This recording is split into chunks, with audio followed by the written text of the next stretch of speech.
Bienvenidos amigos a otro episodio más de Risk Cuckoo, quien les acompañamos, Fer y Carlos.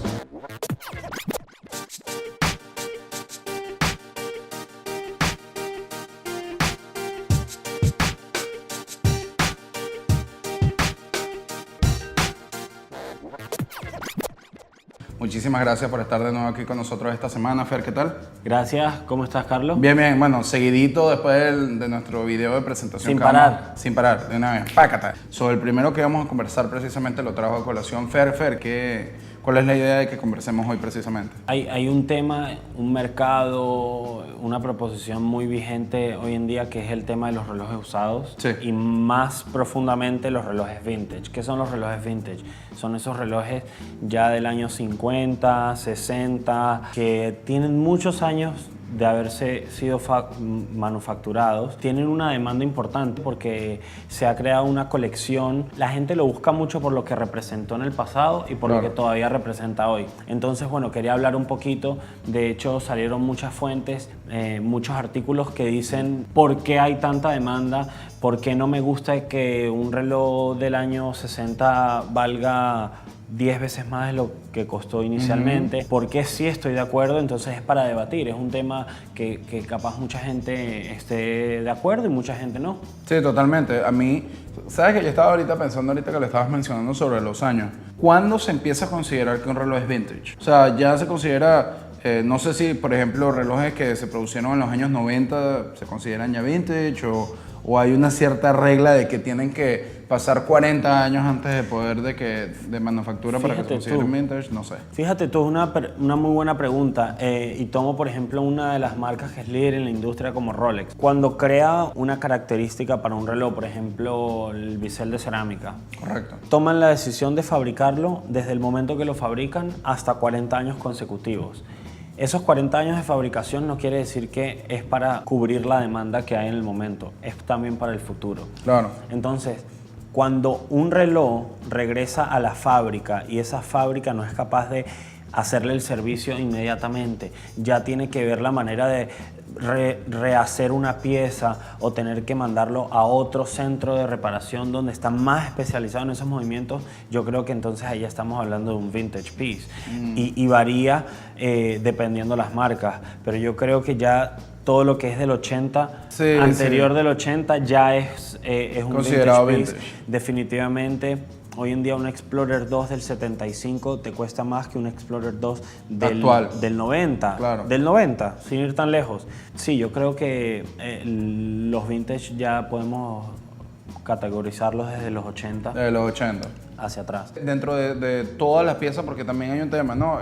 Cuando a mí me parece súper interesante, muy cool, pero al mismo tiempo un poco delicado el hecho de querer comprar vintage, porque es una pieza de que la gran mayoría de las veces, no estoy hablando todas, pero en generalidad son piezas de que no tienes papeles, no tienes caja, no tiene información sobre cómo está el movimiento. ¿Cuáles son los pointers? ¿Cuáles son los puntos para decir, ok, si yo sigo estos 5, 6, 7, 10 pasos, yo me puedo dirigir hacia comprarme un vintage, una pieza vintage que realmente está en buena condición, va a mantener su valor, está funcionando bien, etcétera, etcétera, etcétera? Muy buena pregunta y mira, me encanta que menciones eso porque esta pieza me va a ayudar a responderte. Maravilloso. Las piezas vintage por lo general mantienen más el valor cuando el dial no ha sido reemplazado, sino que mantiene el dial original. Ya. Asimismo las manos, asimismo cualquier otro accesorio como el bisel. En este caso, este es un reloj, un Breitling, un Chronomatic, un reloj muy especial, muy importante.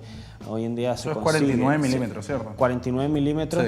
Sí. Se consigue en el mercado, no fácil, pero hay varias opciones. Cuando tuvimos que debatir sobre la compra de este reloj, y nos fuimos al movimiento, porque es muy importante. Claro.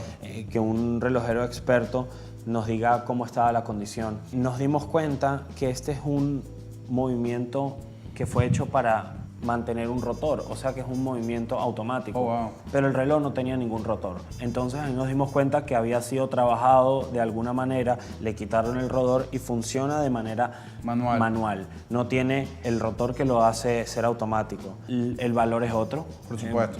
decayó mucho el valor en esta pieza particular. Se le puede decir cuando, por supuesto, este no es el caso, pero cuando también uno tiene que estar muy pendiente en ese tipo de casos, cuando ustedes tienen además su relojero de confianza, de revisarlo, porque a lo mejor pueden también tener o un movimiento que no es, o incluso piezas de otros movimientos que no tienen que ser, y es lo que se le llama comúnmente entre personas de relojes los Frankenwatch. Sí, claro, cómo no. Ellos a veces, con tal de reparar un reloj, pueden agarrar piezas de otros movimientos. Sí, no es lo ideal. No Claro, es lo ideal. Por eso se vuelve tan complicado. Entonces, si te fijas acá, los otros dos Omegas y un Glycine son relojes entre los años 50 y 70. Tienen un tamaño bien pequeño. Claro. Entonces, eso también ha sido... Era lo que se estilaba para aquel momento. Claro, correcto. También el tamaño le ha jugado en contra a todo lo que es la industria de relojes vintage. Sin porque duda. tiene que ser un vintage con tamaño, porque hoy en día la gente usa relojes,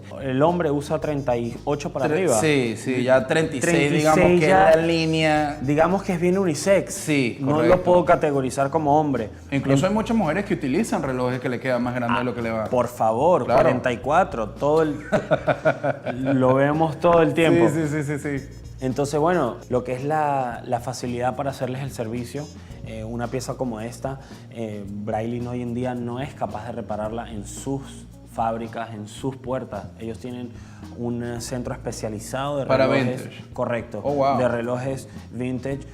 Autorizado por Breitling, que cumple todos los estándares, pero no es ellos directamente. Entonces ahí es cuando se empieza a poner un poquito La cosa difícil. challenging, Sí. como se dice en inglés, para hacerle servicio a un reloj. Tienes que trabajar para hacerle servicio.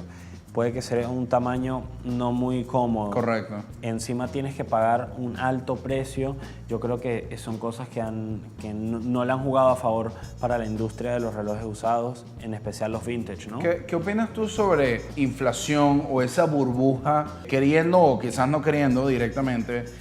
Hodinkee ha creado con todo el movimiento de las piezas vintage. Porque me parece a mí que quizás unas piezas como, por ejemplo, según la experiencia que yo tengo, hace 8 años nadie ni buscaba ni a nadie le interesaba un Universal Geneve.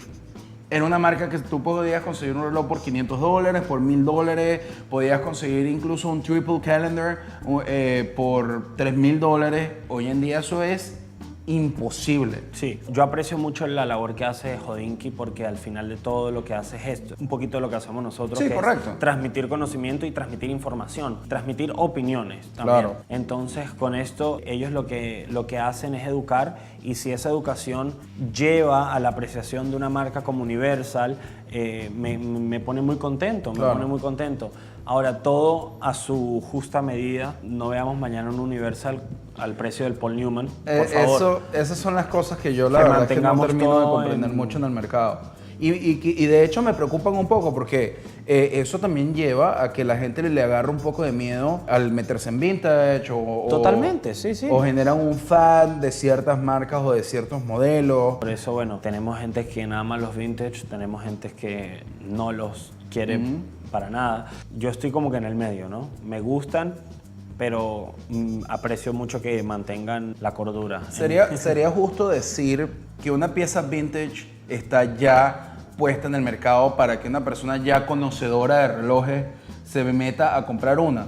O tú dirías, bueno, una persona que se va a comprar su primer reloj, está bien que se meta en un vintage, o sea, ¿dónde dividiría esa línea? Yo, por ejemplo, soy de la opinión de que si tú por lo menos no has comprado unos 4, 5, 6 relojes previamente y no tienes un conocimiento mínimo de por lo menos saber algo de relojes por un periodo de tiempo de 5, 6, 7 años, yo no recomendaría a la gente estarse metiendo en vintage, a menos de que por supuesto se lo regalen o algo así, pero tú de ir a comprar y gastar una gran cantidad de dinero en un reloj vintage, si no sabes de relojes, yo me mantendría en una raya. ¿Cuál es tu opinión? Totalmente de acuerdo contigo. Ni siquiera gastar mucho dinero, ni gastar poco, porque ¿Válido? al final, si es tu primer reloj y estás entrando al mundo de un reloj tal vez mecánico que no has tenido nunca, y estás empezando a conocer las marcas, por ejemplo, Omega, Rolex, Tag, Breitling. Sí, las marcas que te abran que son, ese mundo, que son pues. las Breitling, las marcas que pueden abrirte las puertas. Estás empezando a conocer cómo funcionan, cómo se van a manejar, si los puedes dejar varios días sin usar, Claro. aprender que tienes que ajustarlo cada 2 días dependiendo de la reserva. Entonces un reloj vintage tiene un cuidado en especial. Ni hablar si es uno manual, que la Imagínate. mayoría son manuales y le Sí. tienes que dar cuerda todos los días. Sí. Entonces no es recomendable por muchas razones, tampoco por el resistente a los impactos. Correcto. Hoy en día campos magnéticos, no lo recomiendo, pero si tienen la apreciación y no es el primer reloj, yo creo que ya para el tercero, si no es mucho dinero, pueden involucrarse un poquito en De el acuerdo. vintage, pueden tenerlo como su pieza especial para usarlo Claro. de vez en cuando. Fíjate tú que esta gente hacían relojes cuando la tecnología era mucho Sí, menos mucho- avanzado mucho que lo que es más ahora. anacrónico, por supuesto. Y si nos vamos muy atrás, no existía el bombillo cuando empezaron a hacer los relojes. Sí, claro, es que imagínate, Entonces- que marcas como Vacheron Constantin están desde los 1700, marcas como Audemars Piguet, Patek Philippe son de los 1800, entonces imagínate, o sea, las cosas desde ese momento ya estaban haciendo una Increíble. orología increíble. Increíble. De todas maneras, si por supuesto ustedes tienen cualquier tipo de duda, quieren saber algún tipo de consejo, quieren que Fernando o yo les conversemos sobre cuáles son las piezas que ustedes tienen pensado para comprarse, si tienen en mente algún tipo de vintage, no se olviden de que nos pueden escribir en la sección de comentarios, suscríbanse al canal, búsquenos en las redes sociales porque también pueden preguntarnos todo eso en Instagram, nos pueden hablar en el grupo de Facebook, además compartir con otras personas que van a tener algún tipo de otros comentarios. Fer, yo creo que por el día de hoy, de todas maneras ya la gente pudo ver los relojes que trajimos en pantalla. Nos vemos la próxima semana, Carlos. Sin Gracias. duda. Muchísimas gracias, bye.